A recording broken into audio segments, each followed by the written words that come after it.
karya lah. Waktu dan tempat saya persilahkan.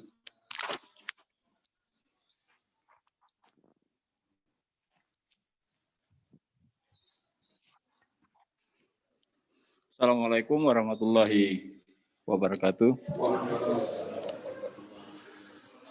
Alhamdulillah wa bihi nasta'in wa ala umurud dunya waddin. Wassalatu wassalamu ala asrofil anbiya'i wal mursalin wa ala alihi wa sahbihi ajmain. Amma ba'd. Saya tiada kata lain yang selalu saya ucapkan pada teman-teman semua.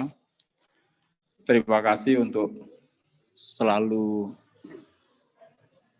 berusaha menggairahkan kehidupan intelektual, menyemai kehidupan intelektual, memberi suasana intelektual dalam kehidupan kita semua. Dan menurut Pak Nazar, menurut saya, relevan dengan topik kita pada hari ini,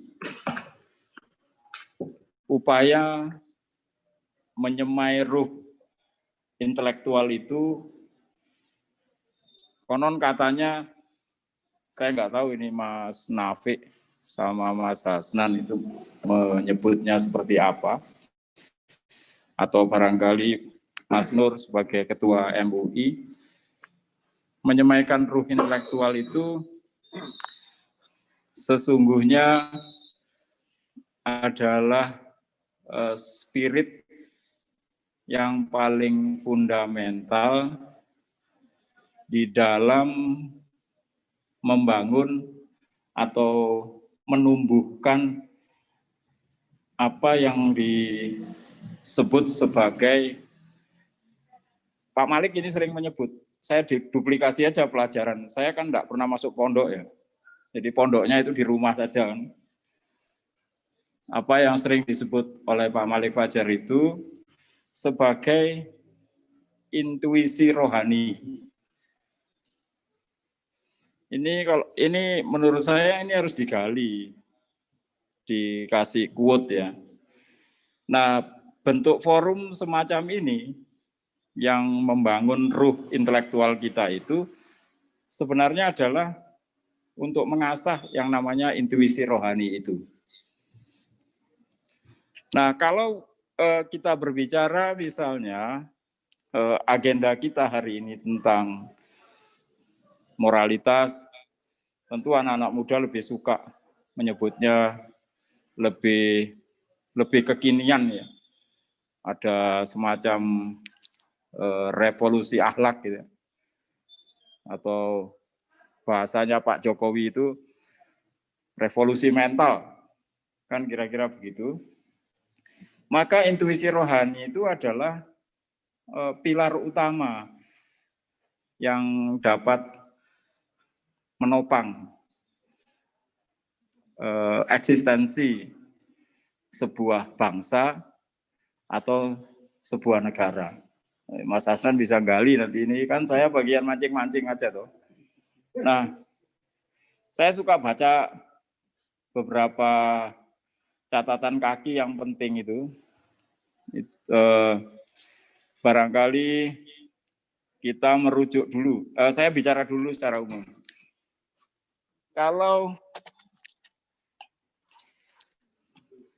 Jadi intuisi rohani itu, Mas Nur, bagi saya itu adalah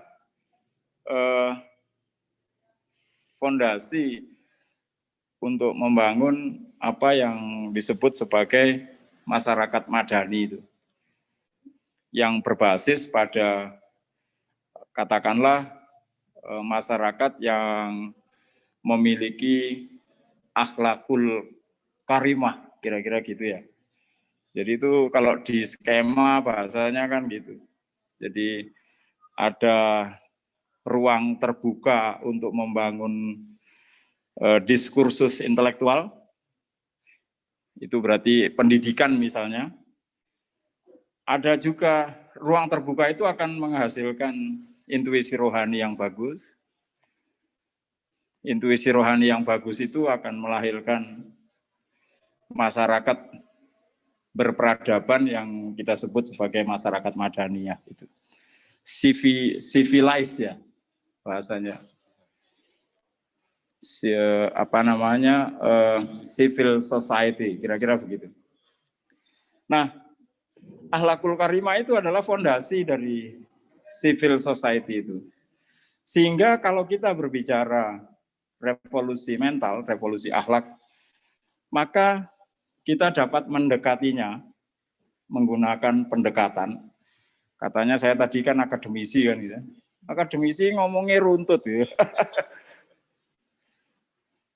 Kalau kita menggunakan pendekatan tertentu, maka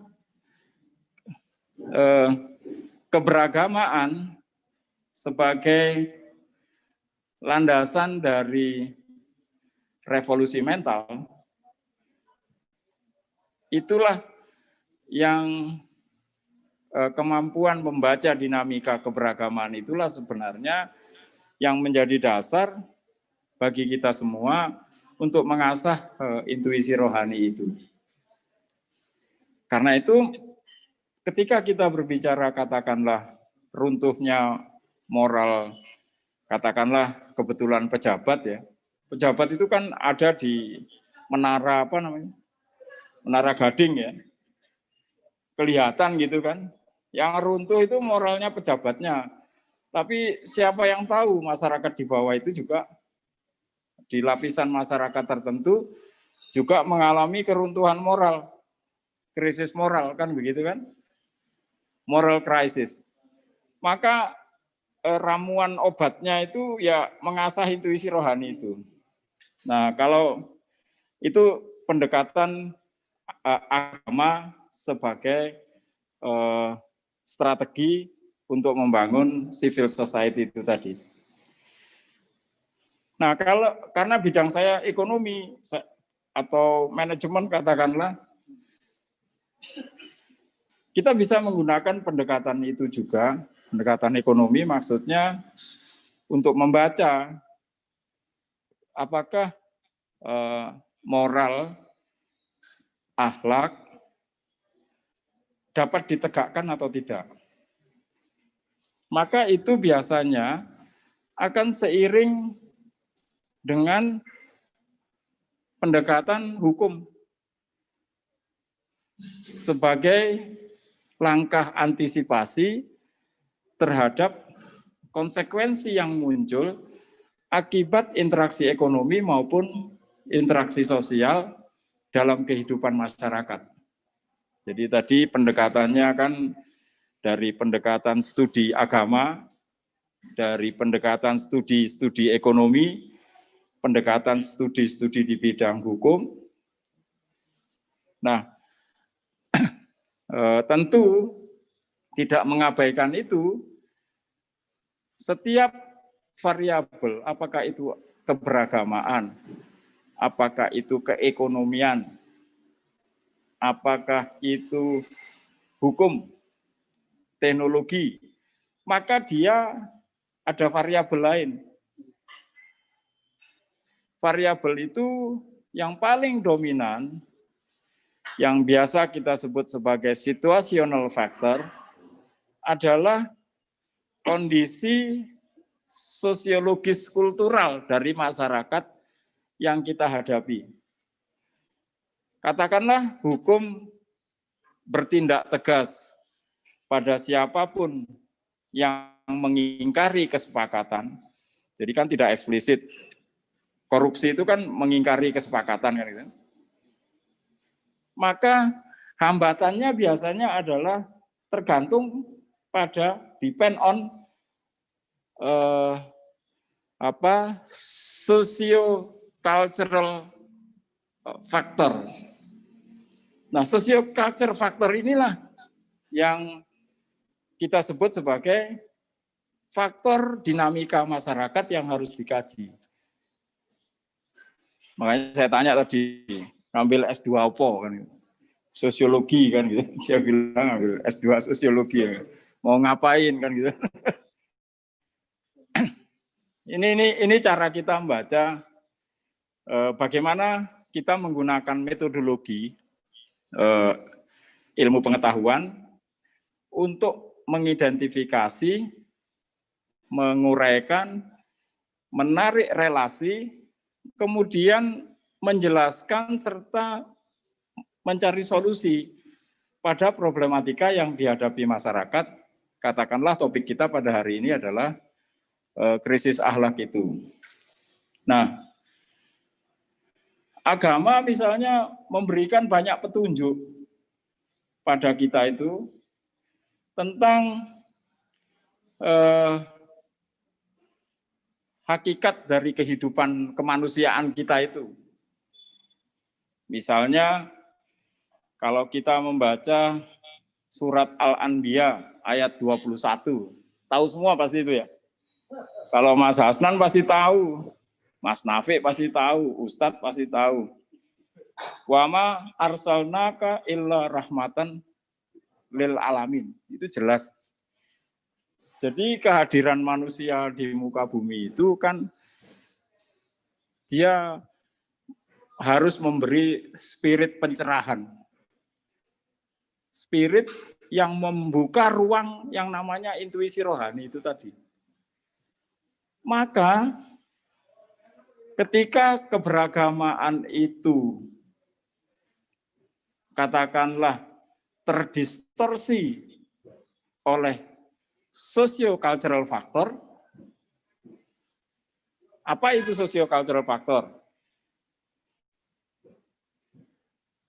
Ada gap akibat modernitas. Ya, modernitas itu kan melahirkan hasrat, tuntutan untuk mencapai bagaimana sih sebuah kehidupan yang dianggap layak lahir maupun batin. Lahir dulu baru batin kan gitu. Nah, ketika bicara lahir ini pada berlomba-lomba berfastabikul khairat kan gitu. Maksudnya mencari kekayaan sendiri-sendiri kan gitu. Maka itu akan mengakibatkan munculnya distorsi dalam masyarakat yang mencari peluang, opportunity itu. Nah, dalam bahasa ekonomi, opportunity itu bisa disebut sebagai biaya, Mas. Cost. Contoh, kalau Mas Nur hadir di sini, berarti hilang kesempatan untuk tinggal di rumah bersama keluarga. Ongkosnya mahal mana? Berarti menurut Mas Nur itu, ongkos mahal itu tidak harus menjadi penghalang untuk tidak hadir ke sini, kan dari Batu ke sini. That's kind of sacrifice. Ya. Jadi orang itu melakukan pengorbanan untuk mencapai yang diinginkan. Kan namanya pilihan toh. Berarti kalau sudah berkorban dia rugi biaya itu. Kata istrinya tadi lah, arep tajak tilik wong loro. Kok malah diskusi kan gitu. Itu ongkos itu diomeli gitu kan. Nah, gampang toh, bahasa ekonomi kan gampang. Oke.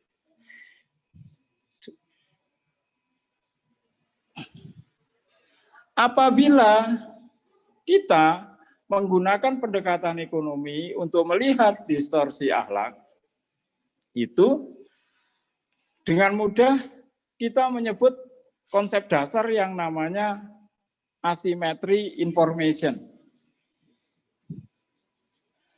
Kalau kita berkumpul di ruangan ini, hanya saya dan Mas Nur yang tahu,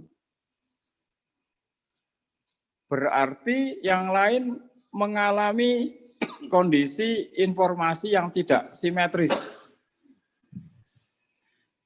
Itulah mengapa ketika negara itu semakin maju, orang berteriak tentang transparansi. Sebenarnya dia kan ingin segala sesuatu dipertanggungjawabkan di depan publik. Kan begitu. Segala sesuatu dipertanggungjawabkan di depan publik, transparan. Lah padahal yang tahu cuma saya sama Pak Nur. Mana yang akan saya informasikan? Kita sepakati dulu kan kira-kira begitu. Semakin besar kesenjangan informasinya dalam hukum ekonomi itu, ongkosnya semakin tinggi. Nah, gap biaya itu bisa kita bagi-bagi nanti ya. Nah, Mas Hasnan dapat berapa ya? Mas Nafik dapat berapa? Pak Direktur, Pak Subhan dapat berapa? Kan gitu. Maka secara sosiopolitik muncul keinginan untuk menjaga keeratan relasi. Ya kan? Keeratan relasinya kan ingin dijaga itu. Ini kan saya kasih teori-teori ya, biar nanti diskusinya enak itu. Teori apa, pokoknya cari di buku ya. Keeratan relasi sosial antara saya dan Mas Nur itu menjaga informasi itu supaya tidak murah. Kalau bisa mahal. Contoh, kalau seorang maklar politik itu selalu menganggap informasi yang dibawa itu yang paling mahal itu. Kalau bisa enggak ada orang lain, apalagi temannya sendiri yang tahu. Kan gitu. Kalau sudah tahu kan nanti jadi murah. Itu teori dasarnya namanya asymmetry information. Kalau di ekonomi itu dihitung biayanya ya. Semakin besar maka biaya pemilu juga naik, Mas. Mas Zen, ini partner saya ini. Partner mengembangkan RBC ya, partner di mana-mana. Itu pasti kosnya akan naik. Maka pihak yang dirugikan akan berteriak karena kehilangan opportunity itu tadi. Ini saya bahasakan ekonomi dengan mudah ya, supaya kita bisa membedah berbagai persoalan sosial di masyarakat itu tadi. Maka asimetri itu juga melahirkan relasi dalam ekonomi yang juga digunakan oleh ilmu sosial lainnya yang disebut relasi patron dan klien. Ya, ada yang jadi patronnya, ada yang jadi kliennya. Maka kalau ada urusan, kalau bisa dibikin sulit dikit dulu. Kalau nggak sulit kan nanti kurang mahal itu. Gitu. Makanya saya bilang ke Mas Nur tadi, saya tuh susah kalau berpolitik itu. Kalau di kampus saya jangan diajak bicara politik, nggak mau saya. Profesional, bicara bagaimana membangun kampus kita.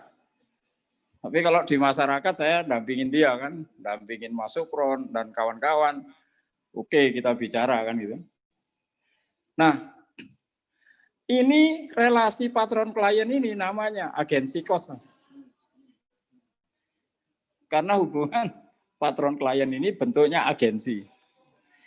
Maka kita nggak usah berteriak bahwa di negara manapun akan cenderung terjadi oligarkisme. Jadi kalau terjadi oligarki politik itu kan sebenarnya untuk mempertahankan keeratan itu. Tahun 60-an kita belajar dari dinasti Kennedy di Amerika kan gitu. John F. Kennedy kan gitu. Banyak presiden di Amerika sudah memberi isyarat bahwa relasi patron klien ini adalah sesuatu yang harus dijaga. Nah, sekarang maka ketika kita hendak membangun masyarakat, apakah dalam situasi serumit apapun, intuisi rohani ini menjadi alat untuk mendistorsi masyarakat dari kehancuran akhlak itu tadi. Karena akhlak ini kan tidak di level atas saja, di seluruh level kehidupan kemanusiaan kita kan kita berbicara akhlak kan gitu. Nah, kalau mau baca itu ada kalau pendekatannya, kalau kita ini kan kekuatannya kan di Al-Qur'an ya. Surat Al-Imran 3, 164, kemudian Al-Baqarah 2, 129. Itu kan dasar-dasar untuk menggosok intuisi rohani kita itu agar mampu menyebarkan kebaikan bagi semesta. Dalam bahasa Muhammadiyah itu spirit pencerahan. Kan gitu. Itu teologisnya kan seperti itu. Pak Nazar bicara apa ini ya? Bicara teologis, bicara ekonomi. Nah, saya kembali ke ekonomi. Bagaimana mendrive masyarakat itu agar tidak hancur akhlaknya? Itulah mengapa di dalam Islam itu peran pemimpin menjadi sangat penting. Maka kalau pemimpinnya kurang sehat, ke bawah juga kurang sehat. Biasanya kan begitu. Nah, pemimpin ini tidak cukup hanya takaran leadership-nya saja, tapi harus ditambah. Intuisi rohaninya harus kuat. Untuk menjaga, ya saya boleh berkeluarga sama Mas Nur. Coba tanya Mas Nur itu pernah minta apa ke UMM? Enggak pernah. Ke kantor saya aja saya ngundang-undang dia kan. Ayo Mas Nur, nah kantor sih ngobrol. Padahal cuma mau ngajak minum sambil ngobrol Muhammadiyah, itu kan sungkan juga. Nanti dikira orang kita sedang menyusun apa gitu kan. Kan gitu ya Mas Nur ya. Kan kita saling menjaga jarak. Itu karena ada intuisi rohani di situ, ada kepekaan. Gitu loh. Ada situasi yang harus kita jaga bersama. Nah, Anda boleh baca sekarang bagaimana para founding fathers kita, Pak Amin Rais, tokoh-tokoh lain. Kalau Allahyarham Pak Yun, saya nggak berani ngomong karena saya ngerokok itu. Sama beliau, saya tuh kalau ketemu mesti ditepuk-tepuk pundak sama beliau. Saya kangen sekali sama orang satu itu, tapi dia selalu menyindir saya. Masih toh Mas, kerokoknya kan gitu. Aduh, luar biasa. Jadi kalau kita bedah, maka hukum itu adalah regulasi yang mencoba menata agar agensi problem itu tidak muncul menjadi sebuah kondisi yang deviasinya besar gitu loh. Yang spread efeknya itu tidak mengenai masyarakat yang tidak berdosa. Kalau kita memutuskan untuk melakukan sesuatu. Nah, maka teologi kepemimpinan di dalam Muhammadiyah, ketika kita hendak membangun masyarakat civil society yang kita sebut umatan wasaton itu, harus digerakkan oleh pemimpinnya dengan intuisi rohani yang kuat. Jangan terlalu lugu juga ya. Kalau lugu kan susah ini kan kita. Repot kita nanti. Lugu nanti tidak bisa menerjemahkan ada faktor sosiokultural yang sangat rumit yang menjembatani satu peristiwa sosial dengan peristiwa sosial yang lain. Nah, maka kejernihan akan terjaga dengan intuisi rohani itu apapun resikonya.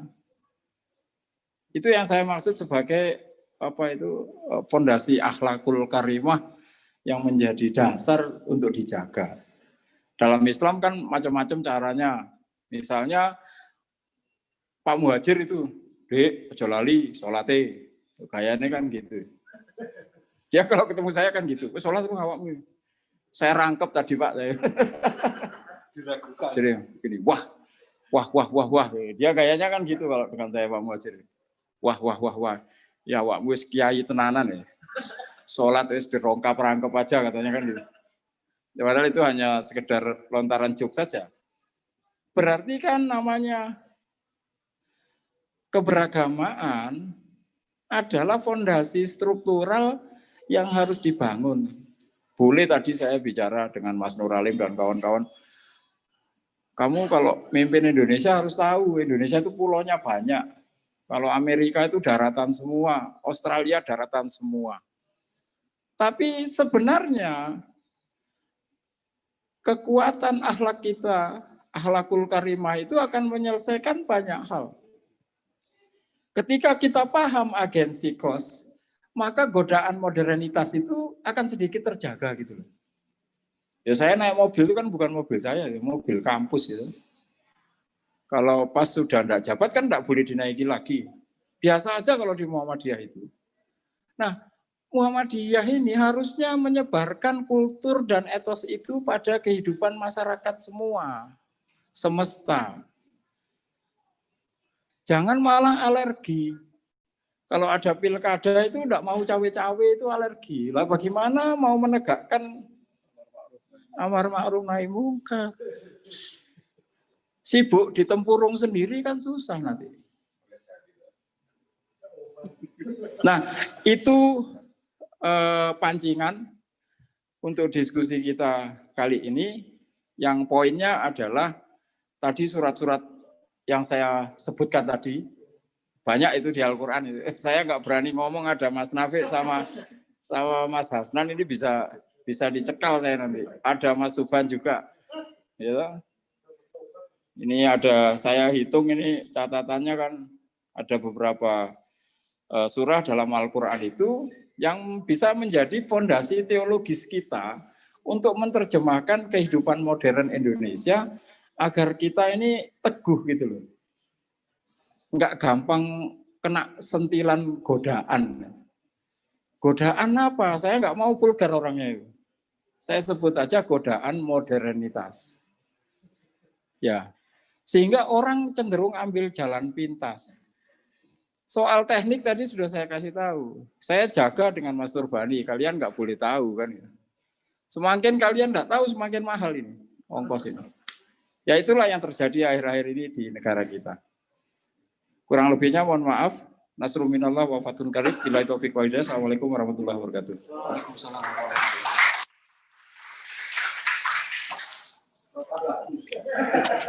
Terima kasih Pak pengantarnya.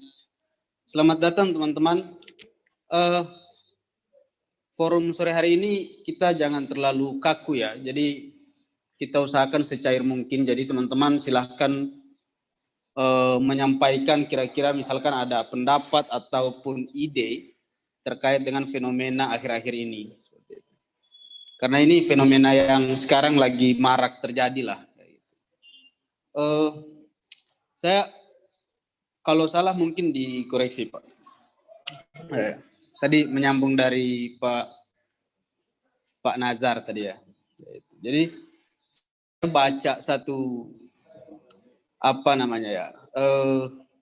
teori dari salah seorang sosiolog namanya Lewis Coser. Jadi Lewis Coser itu mengatakan bahwa ini agak berat ya. Jadi sebagai seorang calon magister sosiologi saya harus agak sedikit sombong. Karena di samping saya ini doktor, kan kemarin beliau baru habis sidang, dan di pojok paling belakang itu Pak Zen ya, ada Pak Zen Amiruddin itu guru kita semua. Jadi saya harus agak sedikit sombong kepada senior saya, Mas Hasnan, Mas Subhan, Mas Nafi ya. Mas Hasan sama Mas Subhan kan lulusan luar negeri kan. Jadi saya harus agak sombong lah kayak gitu. Mumpung ada di sini ya kayak gitu. Jadi nggak boleh protes karena saya yang host ya. Ya, saya baca di Lewis Coser itu ya. Jadi dia katakan seperti ini, Pak.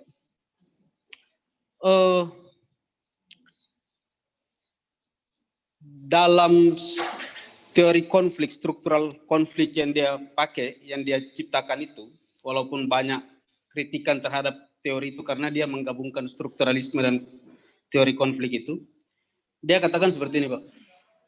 Kalau konflik itu punya dampak positif. Nah, yang saya lihat ini kan sekarang ini ada konflik, walaupun bukan sampai merambat ke konflik horizontal yang sampai fisik ya, dalam skala besar, kayak gitu. Konflik itu kata Lewis Coser itu punya dampak positif. Salah satu dampak positifnya itu adalah mempertegas identitas dari kelompok yang berkonflik. Jadi kalau hari ini ada revolusi akhlak versus revolusi mental, ya, kayak gitu. Itu kan nanti itu akan mempertegas itu. Kalau konflik ini makin kuat, maka akan mempertegas identitas daripada masing-masing kelompok revolusi akhlak mana dan revolusi yang pengikut revolusi akhlak yang mana, pengikut revolusi mental yang mana, kayak gitu. Nah, yang ditakutkan akhirnya adalah kita bukan berkonflik dengan musuh yang selama ini kita, misalkan kalau aktivis zaman sekarang itu menyebutnya oligarki lah, kapitalisme lah, kayak gitu ya. Tetapi kita akan berkonflik di dalam internal kita sendiri, kayak gitu. Artinya sesama umat beragama kita akan berkonflik, bahkan mungkin kita akan berkonflik sesama umat Islam itu sendiri, kayak gitu, Bang. Karena saya yakin bahwa simpatisannya revolusi akhlak ini banyak juga. Tetapi simpatisannya revolusi mental ini juga lumayan banyak, kan begitu. Nah, dari kacamata Pak Kiai ini gimana, Pak? Karena Pak Kiai ini ketua MUI Kota Batu. Nah, itu teori yang coba saya ungkapkan, Pak. Walaupun tadi mungkin masih ada salah, tapi itu bagian dari kesombongan saya yang insya Allah Allah izinkan lah pada sore. Terima kasih. Silakan. Terima kasih. Assalamualaikum warahmatullahi wabarakatuh. Alhamdulillah, nahmaduhu wa nasta'inuhu wa nastaghfiruh wa na'udzubillahi min syururi anfusina wa min sayyiati a'malina. Allahumma sholli ala Muhammad wa ala ali Muhammad innaka Hamidum Majid. Amma ba'du. Pertama saya tegaskan, Islam tidak pernah ada itu revolusi akhlak. Yang ada adalah menyempurnakan akhlak. Rasulullah SAW tidak pernah diutus untuk melakukan revolusi akhlak. Innama bu'istu liutamima makarimal akhlak. Sesungguhnya aku diutus ke dunia ini untuk menyempurnakan akhlak. Ini titik poin. Jadi tidak ada itu revolusi akhlak, revolusi mental. Itu hanya bahasa politik. Tapi kalau saya dari tinjauan ini, saya katakan bahwa tidak ada revolusi akhlak. Rasulullah mengajarkan kita untuk menyempurnakan akhlak. Benar nggak Mas Hasnan? Wah, itu Kiai Mawar. Itu yang pertama. Saya ambil dari sebuah kitab Ta'alim Muda Ta'alim. Menyambung apa yang disampaikan oleh Mas Nazar tentang intuisi rohani.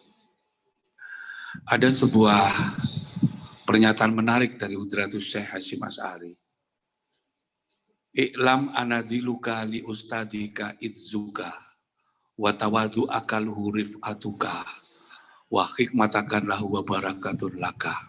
Ini kunci dalam berilmu.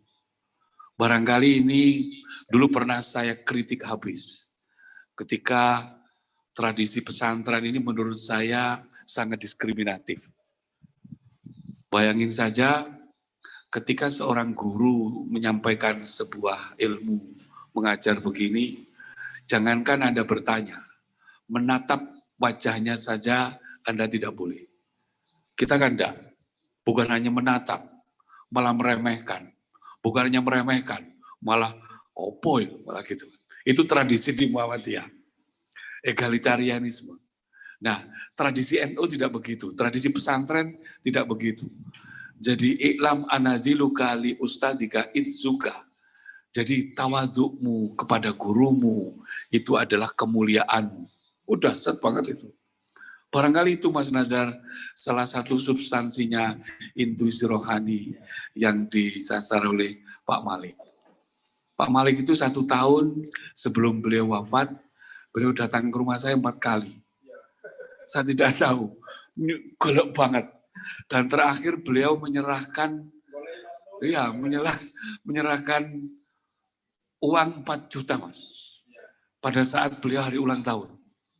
Dan uangnya masih tak simpan sampai sekarang.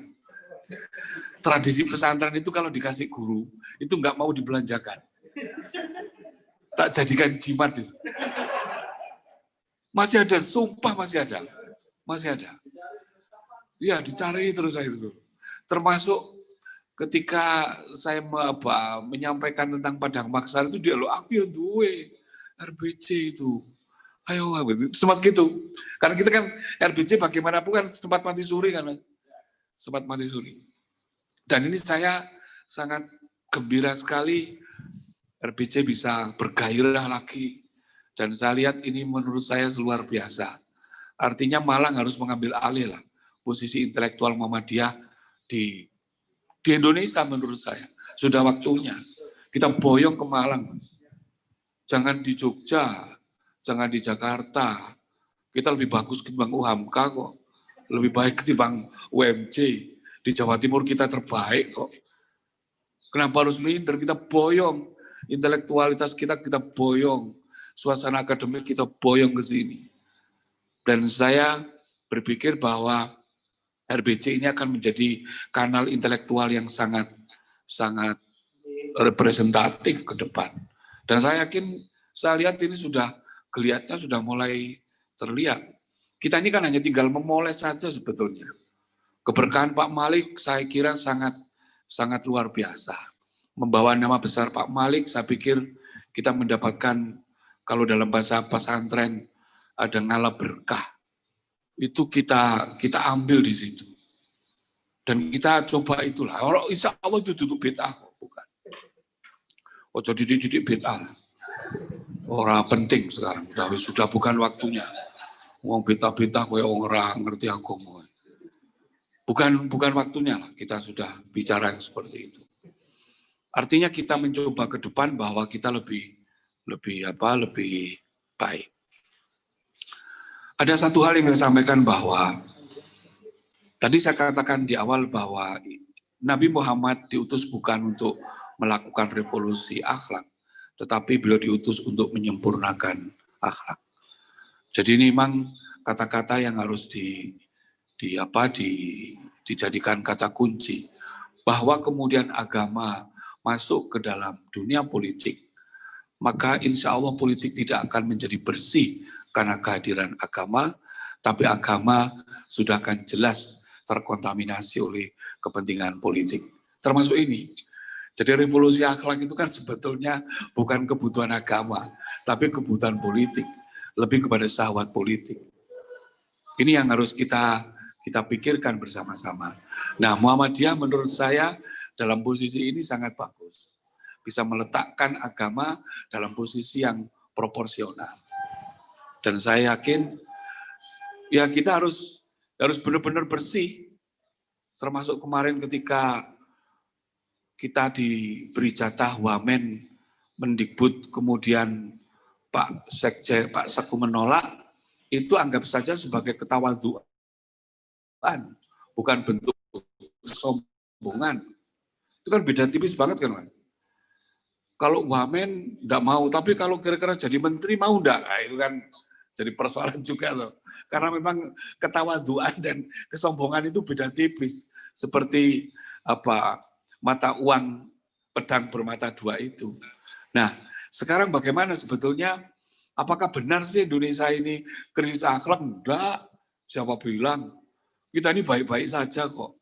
Cuman bisa begini biasanya itu dalam konteks publikasi newsable. Misalnya kalau kita ada 100 orang, sing 90 wong itu berbakti kepada kedua orang tuanya. Yang satu orang ngantem wong tuane karo gelas. Kira-kira yang masuk berita yang mana? Yang 99 orang itu atau satu orang yang ngantemi wong tuane karo gelas? Yang satu orang itu, kenapa yang menarik ya satu orang itu. Di Indonesia jadi masih banyak orang baik di Indonesia ini. Orang Muhammadiyah itu kan baik-baik.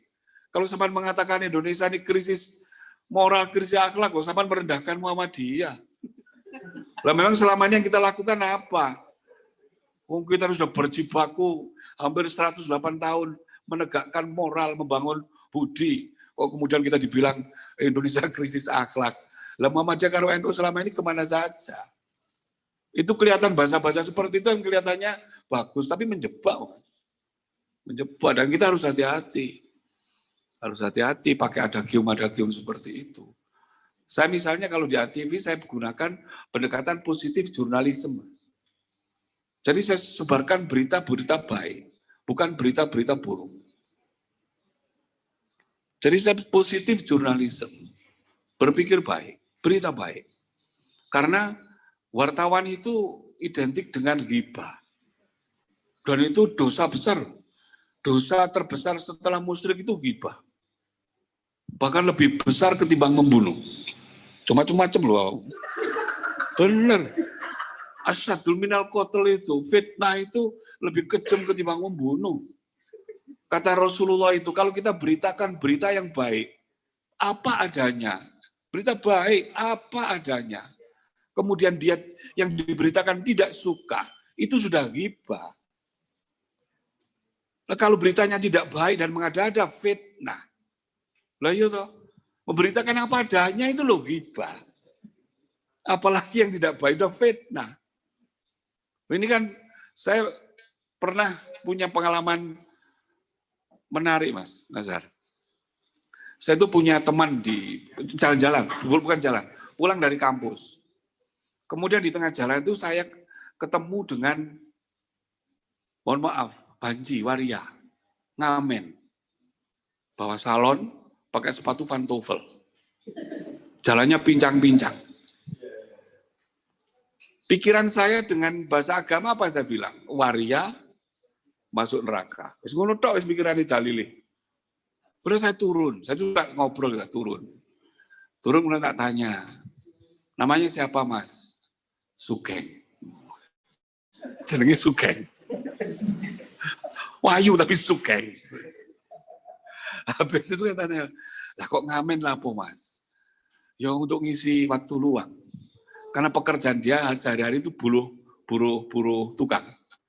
Jadi ada 1 minggu luang dia ngamen.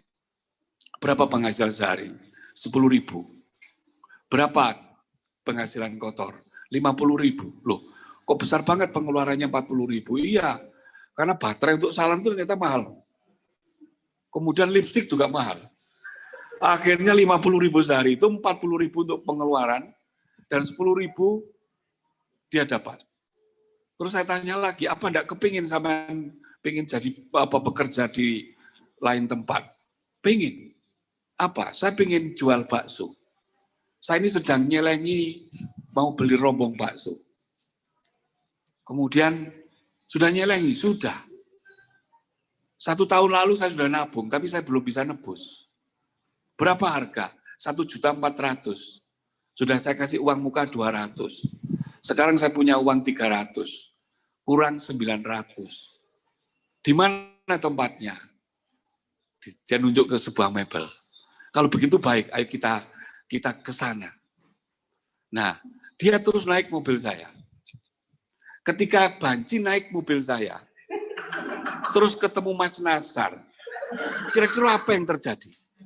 Ini soal akhlak. Mbok foto, mbok upload, Pak Nurbadi kayak ngundang banci. Bubar aku. Itu loh, pendekatan akhlak itu sampai segitunya. Ini yang kalau dalam bahasa akhlak disebut dengan wiroi. Maka saya dengan Mas Nazar, hanya kebetulan misalnya kita jalan kaki, kemudian kehujanan, nggak bawa mantel, ngiyup, berteduh, tapi di depannya kafe dagadu. Lihat jadi persoalan toh, lihat awakmu sing ngiyup dek kono ora apa-apa. Jangankan ngiyup, melebu iku lho ora apa-apa. Tapi nek saya sekedar ngiyup jadi persoalan. Itu wiroi. Maka seorang ulama itu jangankan melakukan perbuatan yang buruk, menyebab saja itu sudah harus dihindari. Maka Imam Bukhari itu pernah ada sebuah cerita ketika dia diberitahu ada seorang ulama di Baghdad, di Kufah yang punya hadis banyak, dia datang. Pas habis Jumatan ditanya, mana ulamanya itu? Nah ulama itu sedang guyon dengan kambing. Pakai sajadah itu kan, ditubruk, diangkat, ditubruk, jangannya gitu. Tapi kemudian Imam Bukhari bilang, mana ulamanya itu? Dia bilang apa? Semua hadisnya tidak aku ambil. Kenapa? Lo wedusnya dibohongi kok apalagi saya. Lah awakmu ini bohong berapa kali nih, Zat? Itu loh. Bayangkan itu wiroi sampai segitunya gitu. Nah, ini adalah sebuah persoalan-persoalan tentang akhlak. Dan akhlak itu sangat humanis. Dan kita, makanya Rasulullah itu sampai berkata, Senyum itu sedekah. Kenapa kepada penduduk Mekah?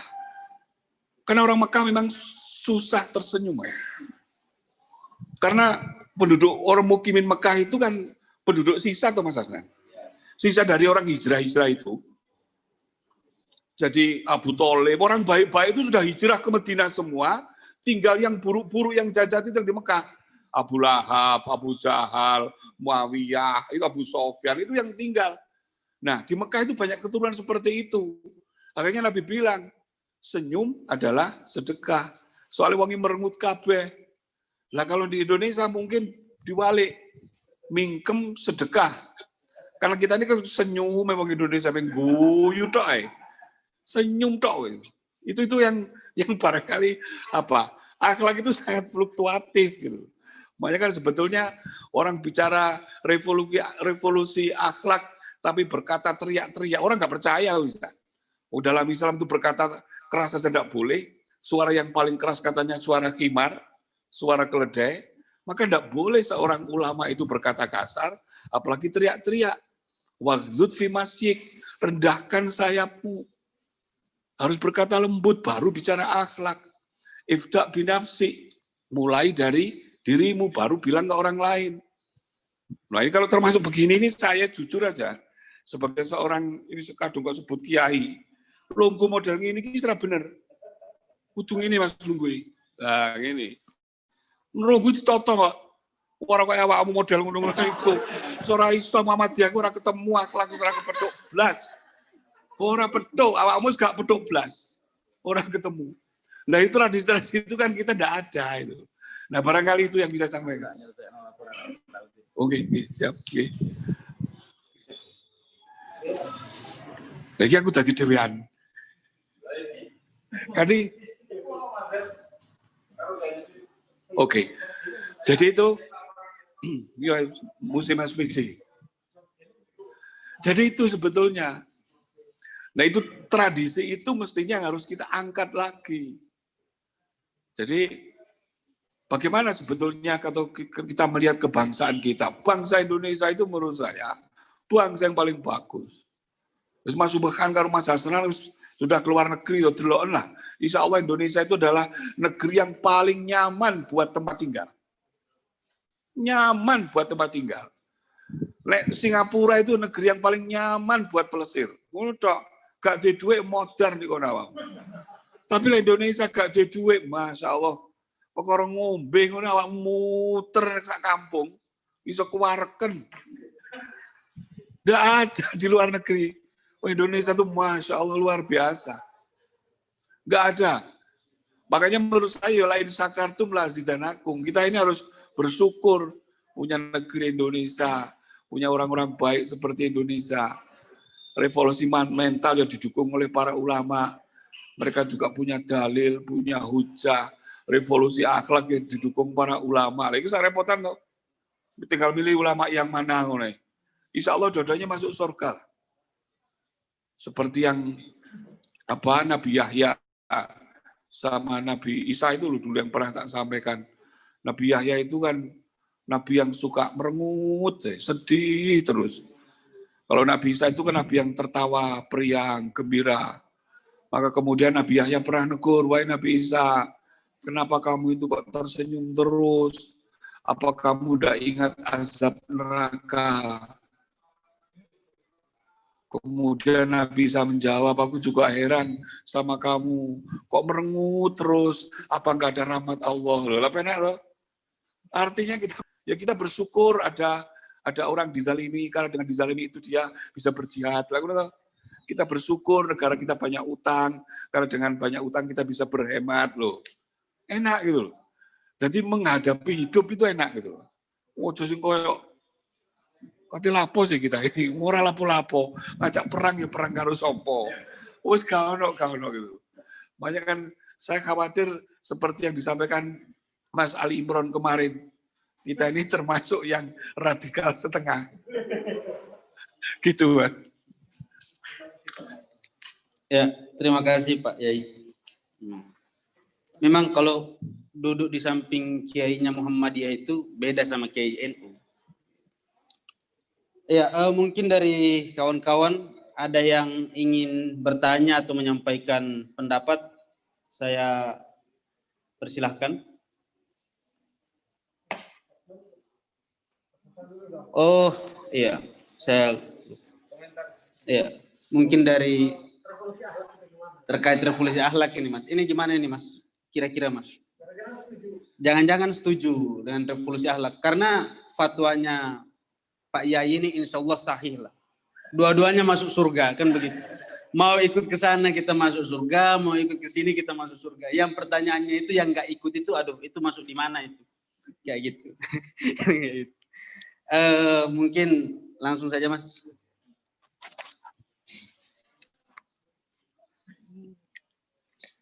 Assalamualaikum warahmatullahi wabarakatuh.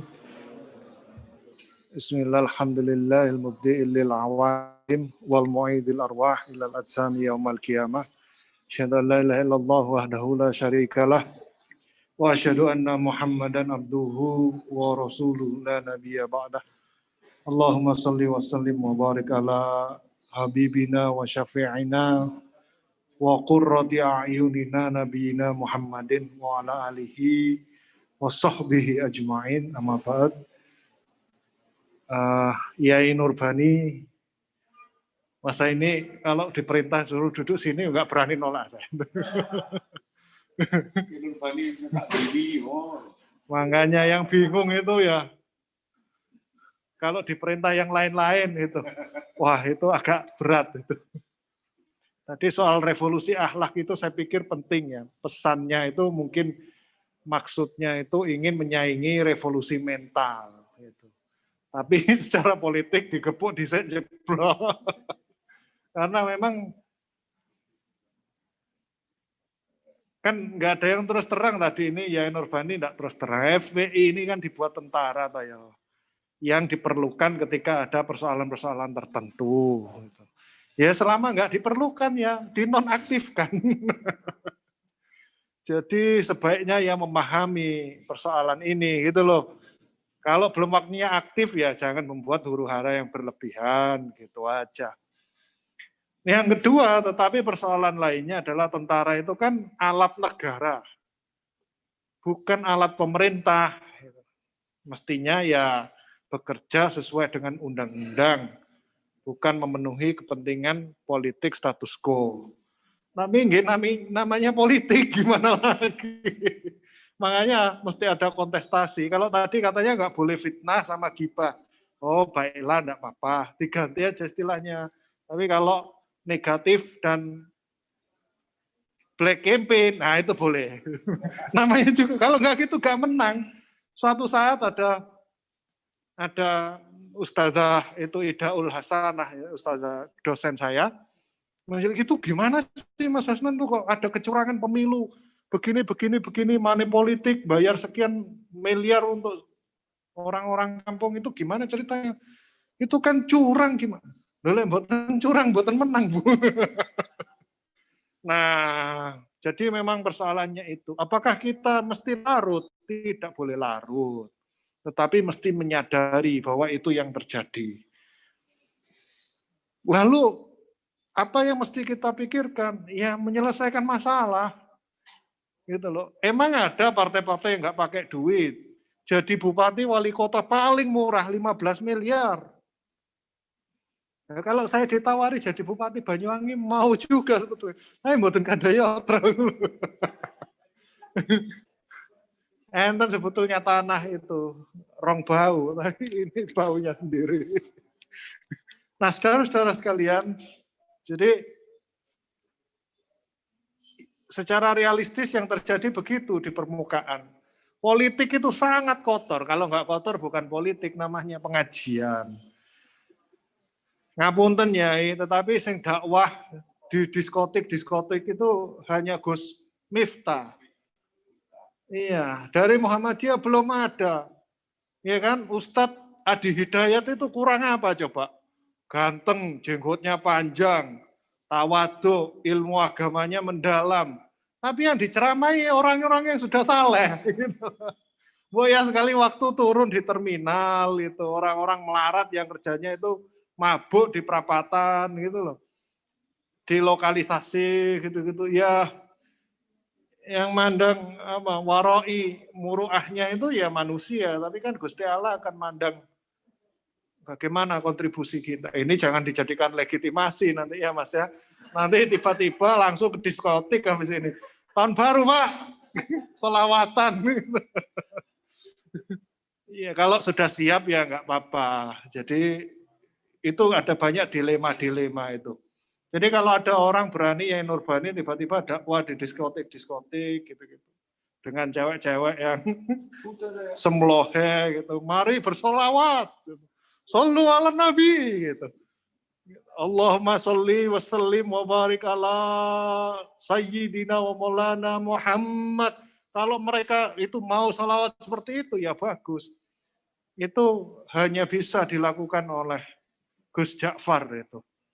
Gus Ja'far dalam apa namanya cerpennya Yai Haji Mustafa Bisri.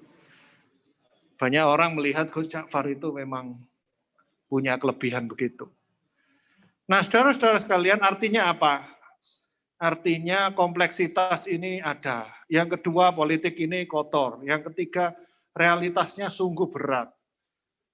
Yang keempat, kita mesti mikir solusinya apa. Lah arep lapo. Kata Pak Nazar, yang mampu membaca itu semua, mengikuti alurnya, gimana sih cara orang korupsi itu gimana sebetulnya? Biar tidak ditangkap KPK itu persenan untuk mendapatkan proyek, biar dapat proyek sehingga nanti itu markup-nya itu gimana, ya mardonnya gimana caranya? Korupsi cara kwitansinya asli tapi korupsi gimana caranya ya? Itu sampean pelajari itu. Bukan berarti untuk dilakukan, bukan, tapi untuk menyelesaikan masalah. Kata Pak Nazar perlu kejernihan batin, intuisi ruhani. Dalam terminologi kaidah lah namanya akal suci. Ya gimana kan kita punya nafsu yang sama kan. Saya pikir ya Nurbani yang saleh seperti ini juga punya 3 nafsu yang menarik itu. Yang pertama nafsul amaroh. Dilono muring itu. Yang kedua adalah nafsu birahi. Wah, coba enggak berani saya. Takut kualat saya. Yang ketiga adalah nafsu itu tadi lawamah. Ya apa ego diri macam-macam lah, termasuk akumulasi kapital, akumulasi profit, the accumulation of the wealth. Jadi nafsu itu kita punya semua. Siapa alim ini sing jenenge alim ya, orang berilmu. Lek ana wong anak gadis orang lewat itu saya lihat Pak. Wah, sudah sampai begini Pak. Ya Allah, Lim, tobat Lim. Nah, tapi itu penting Lim. Untuk dilakukan penting. Karena untuk memastikan listrikmu urip. Gitu loh. Lenggak gue gak rapi-rapi. Jadi saudara-saudara sekalian, ini bukan soal apa, ini soal kita mesti dengan teliti menghadapi kompleksitas yang ada. Lah hidup ini sudah susah, nggak apa-apa, sudah susah, sudah biasa kok susah. Eriton yang pindah-pindah masjid, gitu kan? Betapa susahnya dari Aceh ke Malang. Biasa Eriton itu, ini kan susah, kelaparan biasa. Yang nggak biasa kalau tiba-tiba kaya. Mobilnya Lamborghini gitu. Jangan-jangan ngajak cewek-cewek. Wah ini gimana ini? Imam besar masjid. Tiba-tiba, itu dia. Jadi kompleksitas kita hadapi, lalu kita mikir solusinya. Kalau nggak mampu menyelesaikan nggak apa-apa. Kayaknya masih mikir aja itu udah dapat pahala itu. Insya Allah mudah-mudahan ini menjadi apa ya titik tolak kita untuk secara serius memikirkan apa namanya persoalan-persoalan kemanusiaan, krisis kemanusiaan, kebangsaan, dan apa ya senantiasa memberikan hati kita kepada mereka yang termarginalkan, kaum mustadafin. Ngapunten Yai Nurbani, saya ini agak ceroboh kalau bilang ini nggak punya muruah, saya itu ontoseno katanya.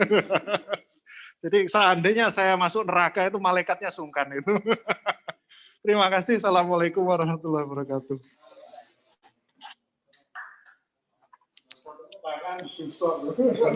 Ya, terima kasih Mas Hasnan. Ya, mungkin dari teman-teman ada yang mau bertanya atau mengutarakan pendapat. Itu. Oh ya, satu. Terus ada lagi? Dua. Dua di sana ya. Baru dua ya? Baru dua ya. Ayo. Ya, silahkan dari Roni dulu, Roni. Silahkan Roni. Maju aja, maju. Maju. Pakai mic. Nah, biar masuk YouTube.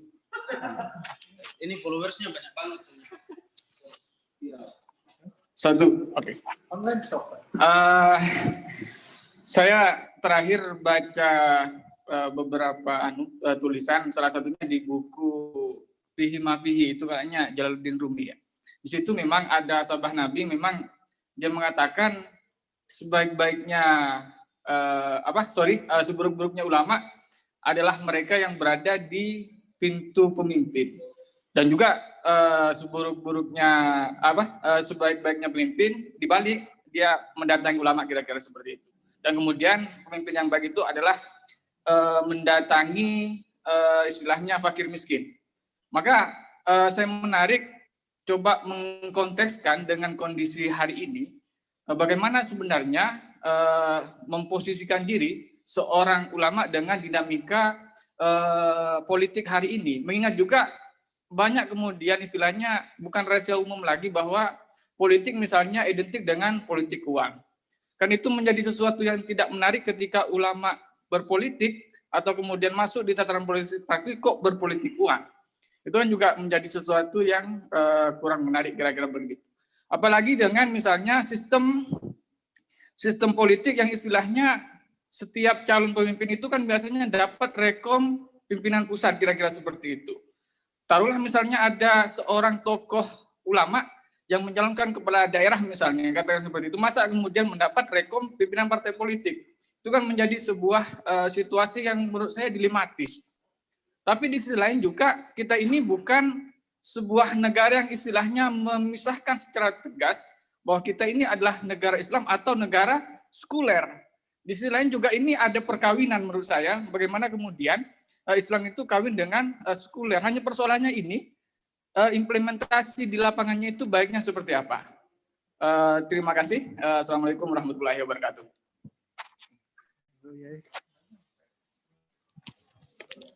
Ya, terima kasih. Yang kedua, ini Pak Sekjen IMM Cabang Malang ini. Terima kasih kan. Ya, bismillahirrahmanirrahim. Bismillahirrahmanirrahim. Assalamualaikum warahmatullahi wabarakatuh. Menarik tadi apa yang disampaikan oleh Pak Yai bersama dengan Prof. Nasar dan Kanda Hasnan Bahtiar. Yang saya ingin tanyakan adalah tadi ada ada statement yang kemudian mengatakan bahwasanya media ini bisa menjadi alat gibah, bisa menjadi alat fitnah. Saya pernah mengikuti sebuah pelatihan jurnalistik yang kemudian di sana mengatakan bahwa kita sebagai jurnalistik itu bad news is a good news. Gitu. Jadi apakah ini merupakan salah satu indikator hancurnya akhlak yang kemudian ada di Indonesia kalau menurut Ayahanda Pemateri, yang seharusnya kita menyempurnakan akhlak itu bukan direvolusi ya, tapi disempurnakan gitu kan. Mungkin itu saja. Assalamualaikum warahmatullahi wabarakatuh.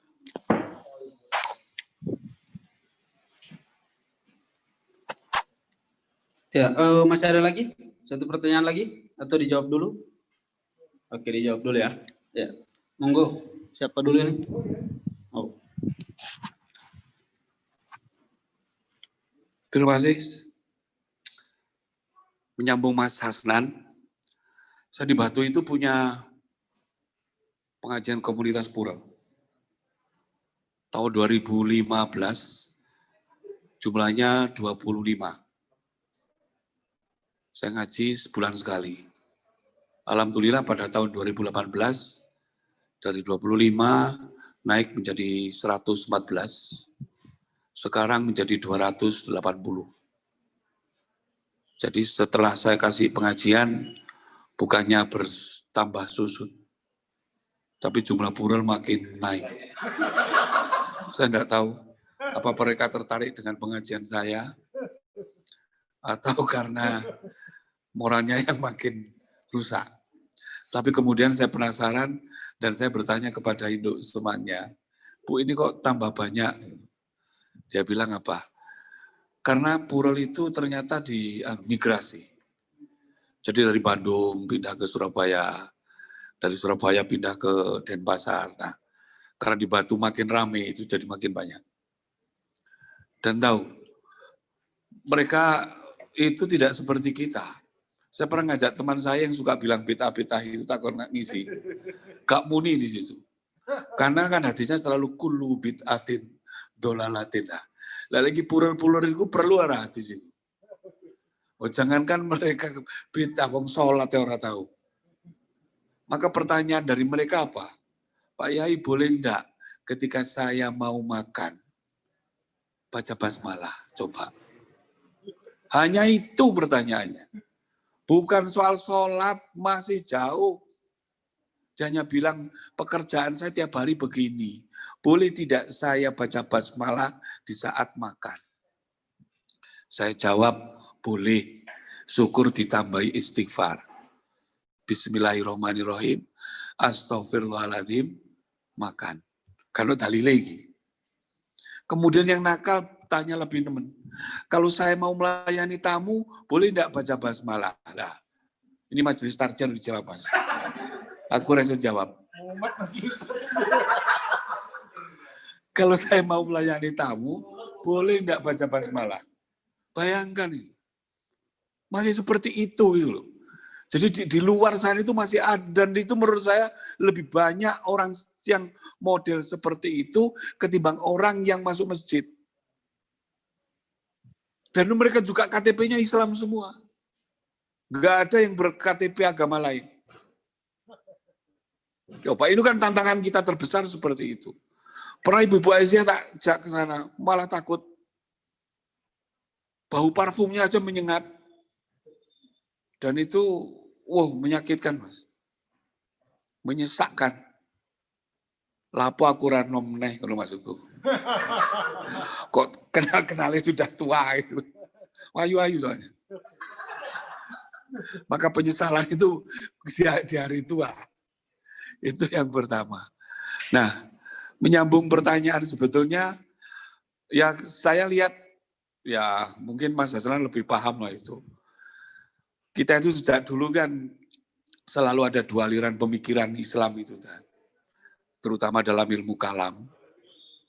Itu ada Qadariyah, ada Jabariyah. Dan itu mengimplikasi benar.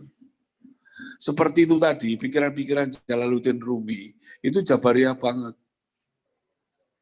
Jadi penguasa, ulama tidak boleh mendekati penguasa, ke pintunya saja tidak boleh, itu mesti Jabariyah. Mesti Jabariyah. Nah, ulama Qadariyah tidak kuasai istana. Para wali dulu itu malah menguasai istana.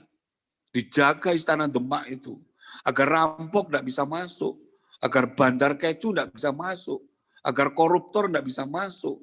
Karena ulama jaga istana. Nah, kalau ulama meninggalkan istana, jangan salahkan istana kalau istana dikuasai maling. Jangan salahkan istana kalau istana dikuasai pencoleng. Ulamanya menjauh. Menjauh kemana? Uzlah. Hidup menyendiri. Hidup esoteris. Dunia gak penting. Rugi dunia ora apa-apa, rugi akhirat bakal ciloko. Itu kan Jabariyah. Wa ma tasyauna illa ayyasha Allah. Kamu tidak akan punya kehendak kecuali atas kehendak Allah. La haula wala quwata illa billah. Oh, itu kan ayat-ayat untuk memperkokoh pendapat-pendapat Jabariyah. Nah, itu sekarang lagi urap. Kalau saya, Muhammadiyah tidak tahu. Dulu kalau saya bilang, Muhammadiyah itu tak Mu'tazilah menurut saya. Rodok Qadariyah. Kalau NU itu menurut saya malah agak Jabariyah. Karena itu pujian-pujian tradisi NU, itu dulu kalau di masjid itu ya rugi dunya ora apa-apa, rugi akhirat bakal ciloko. Masjid NU selalu dihadapkan ke kuburan, selalu ada pendoso di sebelah kanan mihrab. Itu dulu NU dulu. Nah sekarang itu rupanya pindah ke masjid-masjid Muhammadiyah. Di masjid Muhammadiyah sekarang banyak ambulan. Makanya kemarin kan salah satu PC yang terbaik di Indonesia itu karena ambulannya 5. Alphard semua 5.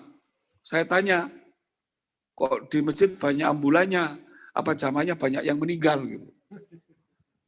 Nah itu kan problem itu. Problem itu. Nah sekarang saya bilang bahwa jangan-jangan kita ini seperti NU di awal berdiri. Itu yang harus diubah mainstream itu.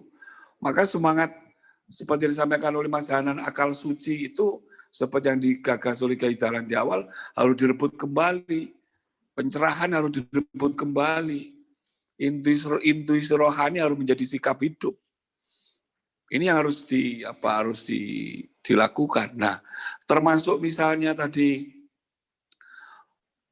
hari ini kita bicara tentang akhlak itu, ya memang kita menurut saya karena sistemnya memaksa kita begitu.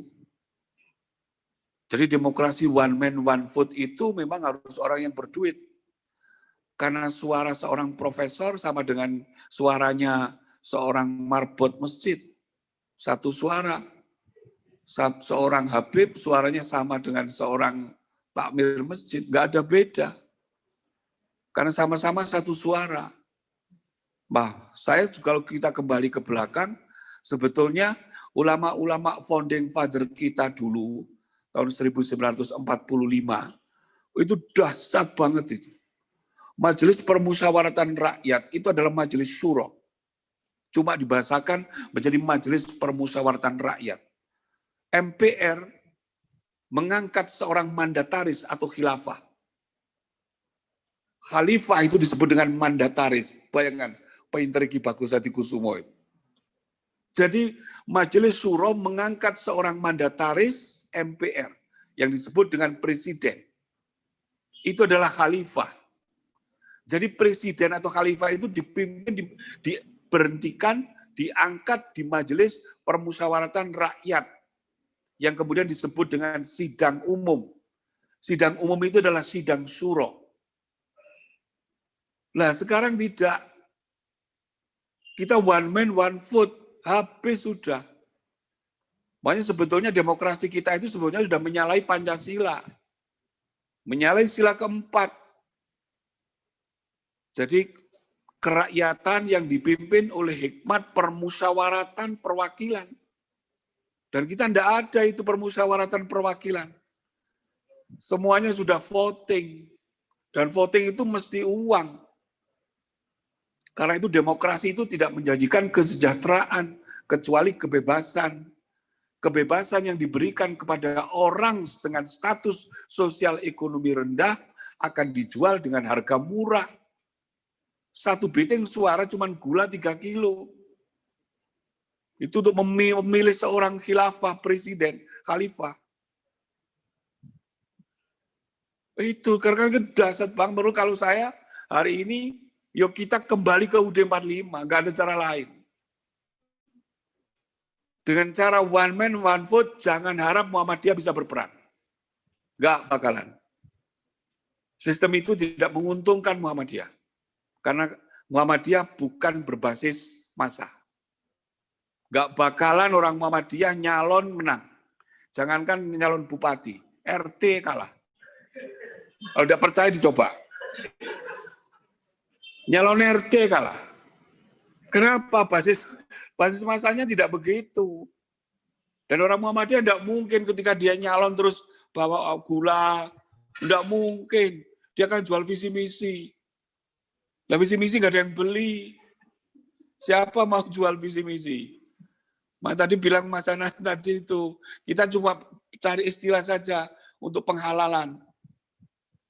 Kalau money politik itu dihalalkan saja sebagai ganti rumput. Kalau di Orang-orang kampung itu ijoli suket. Iya wong PNS, dia ikut coblosan liburan tetap digaji lah penduduk kampung, kuli macul, buruh tani. Dia ikut coblosan, nggak digaji. Kecuali kalau negara ganti. Nah, negara nggak ganti kok. Maka menurut saya halal dia terima itu. Sebagai ganti ongkos kerja sehari yang dia diliburkan itu. Saya pernah dapat hampir 10. Dulu 10. Masing-masing 100.000, 1 juta. Akhirnya kita pergi rame-rame ke Ngantang beli durian.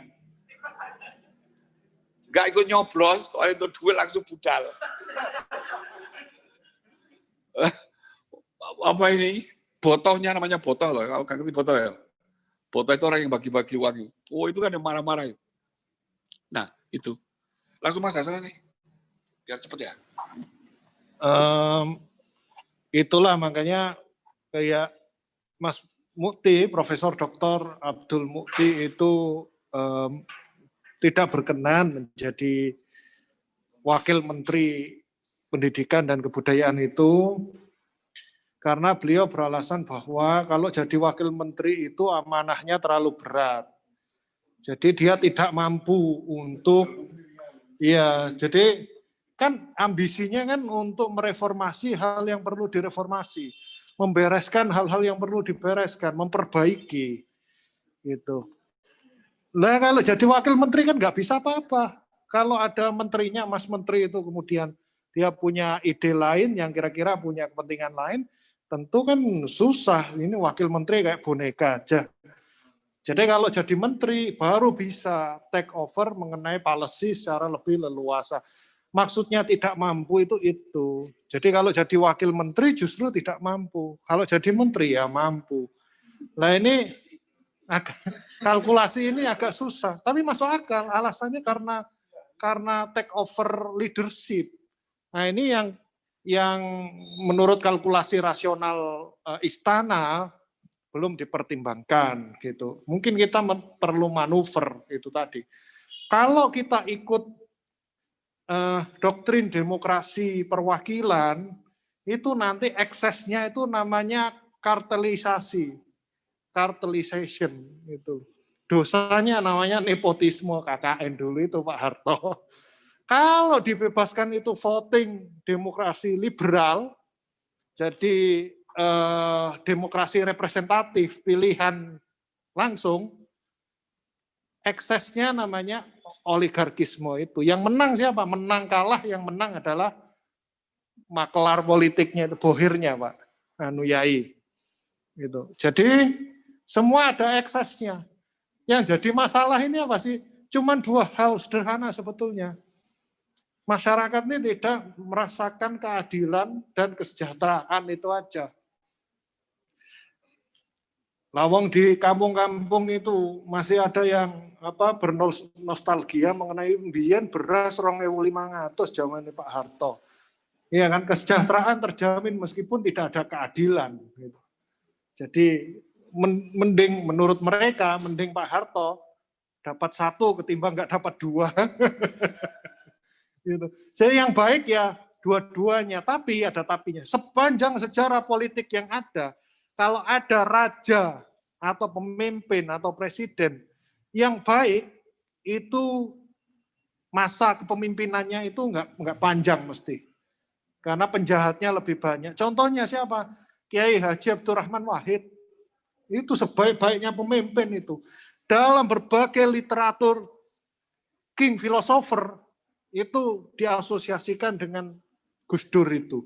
Itu guru-guru saya kan itu sangat cinta dengan Gus Dur itu. James Piscatori dan Amin Saikal itu.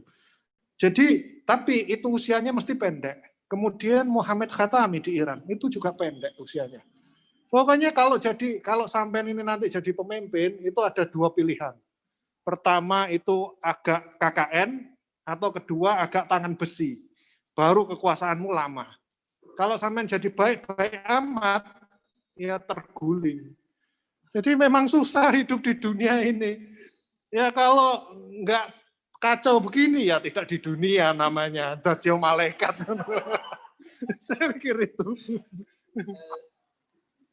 Ada satu pertanyaan lagi tadi Mas dari Pak Sekjen IMM Malang terkait dengan apa namanya pemberitaan ya jurnalis. Tes. Nah, mungkin Pak Yai ini bisa menjawab.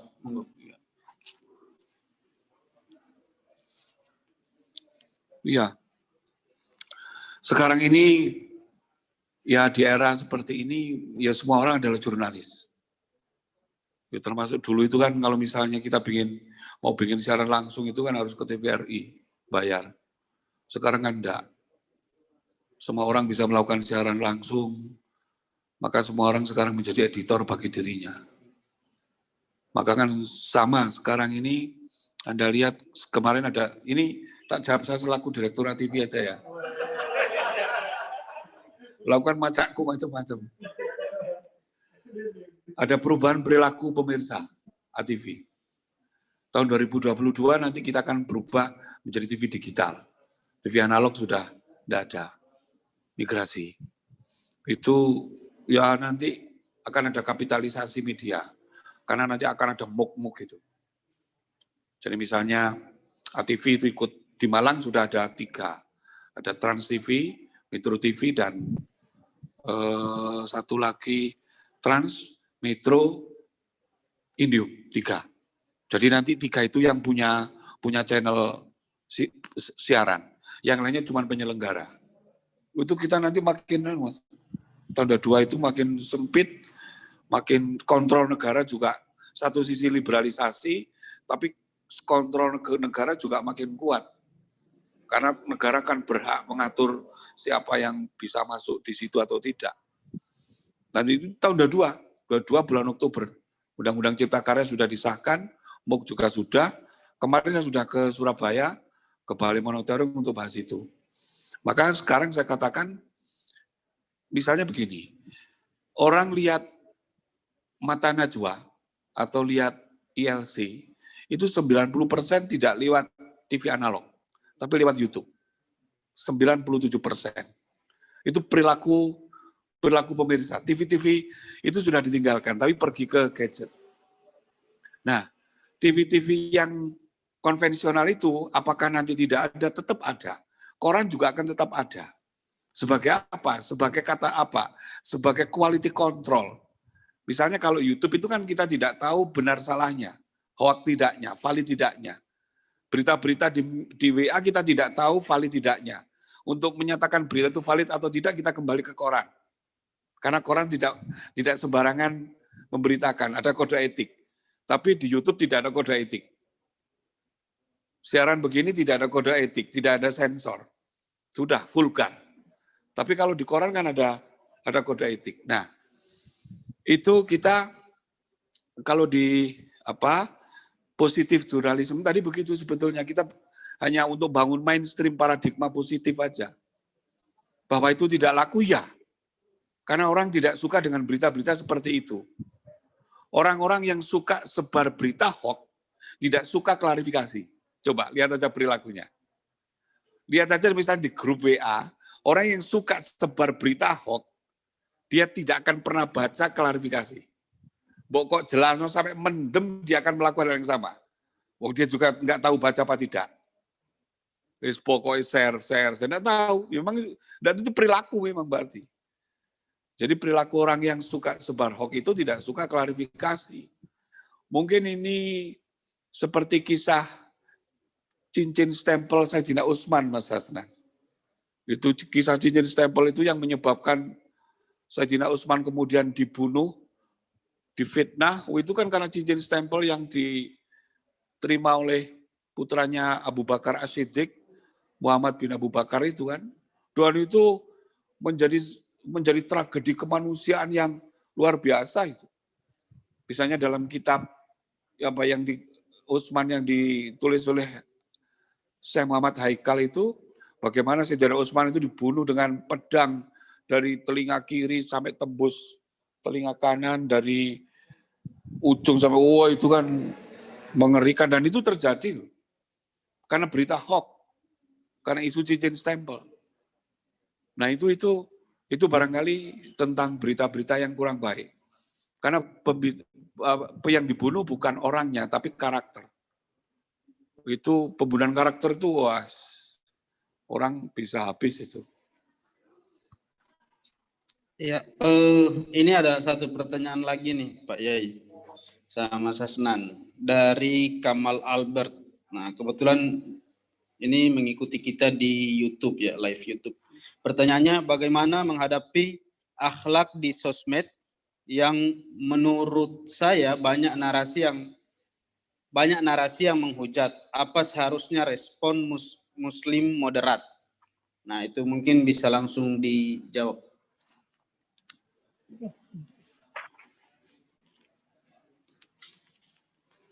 Saya pikir ada dua strategi. Yang pertama itu harus punya pasukan cyber muslim moderat. Jadi kita beramai-ramai menjawab itu. Harus diserbu itu. Yang kedua, ini paling akurat ini caranya. Rame-rame mereport. Udah itu aja, di-report aja. Yang ketiga, kalau sudah nggak kuat, di-blok aja. Kalau di-report kan diturunkan. Kalau di YouTube ada berita fitnah-fitnah itu gampang. Di-report 2-3 orang, IP address-nya beda-beda semua, udah selesai. Diturunkan sama YouTube itu. Itu. Jadi suatu saat itu, tapi YouTube saya pernah kena. Saya ini ngajar hukum internasional. Salah satu babnya itu adalah tentang resolusi 1514, resolusi PBB 1514. Isinya tentang kebebasan untuk memerdekakan diri. Itu kan Pak, sensitif banget itu. Yang saya bicarakan itu Spanyol, Catalunya, yang gitu-gitulah, Palestina, dan lain sebagainya. Nah, saya nggak nyinggung Indonesia sama sekali, cuman tiba-tiba ada yang mereport. Lalu saya tulis appeal, ini banding ke YouTube-nya, akhirnya menang saya. Ini sialan. Lagian itu reportnya tahu nggak apa itu? Itu nudity and pornografi apa gitu. Itu kan kuliah itu padahal isinya. Itu ada yang mereport gitu. Jadi itu bisa dijadikan strategi untuk saling report. Bukan saling report ya, sorry saya klarifikasi. Untuk mereport yang nggak baik agar di take down, diturunkan. Udah lama kita mikirnya capek gitu. Ada yang ini keras, nggak masuk akal, hoax, sudah report aja, blok atau report, selesai. Itu kan biar nggak ngabisin pikiran. Terima kasih, monggo Ustaz. Saya nambah, saya jawab berubah. Sebagai seorang kiai akan saya jawab, idfa' billati hiya ahsan. Maka balaslah kejahatan itu dengan kebaikan yang lebih.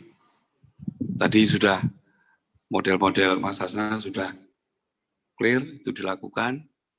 Tapi kalau saya, setiap ada fitnah, setiap ada berita buruk, akan saya balas dengan kebaikan yang lebih. Kejahatan tidak dibalas dengan kejahatan. Meskipun itu adil.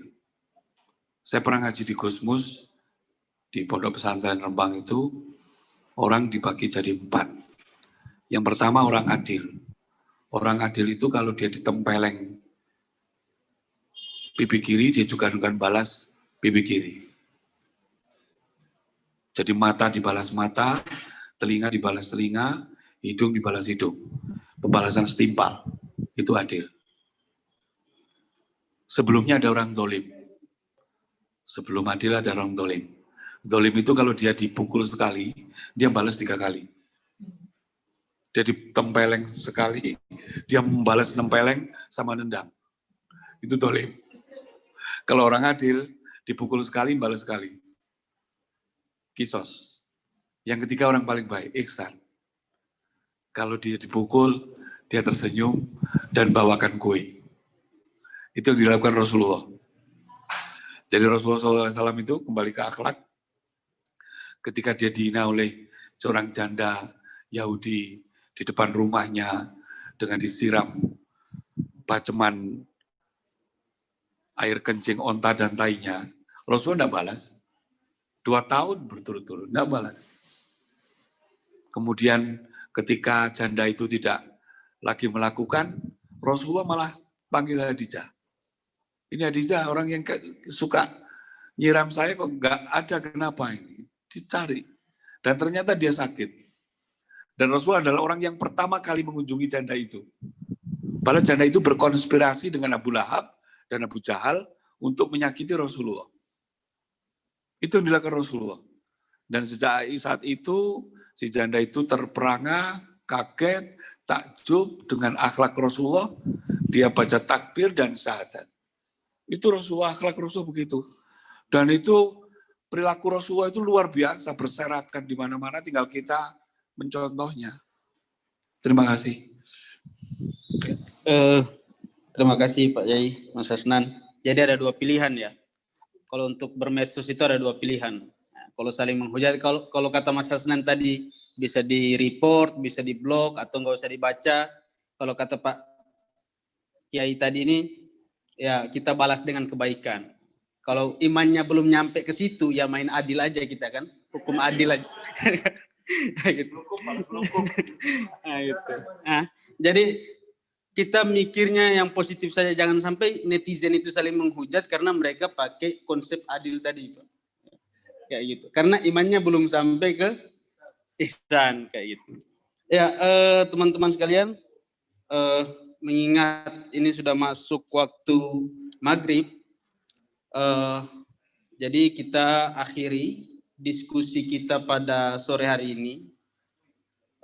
Kita akan membuat diskusi-diskusi seperti ini sesering mungkin dengan tema-tema yang nanti akan kita sebarkan, dan jelasnya kita akan tetap bekerja sama dengan RBC kayak gitu ya.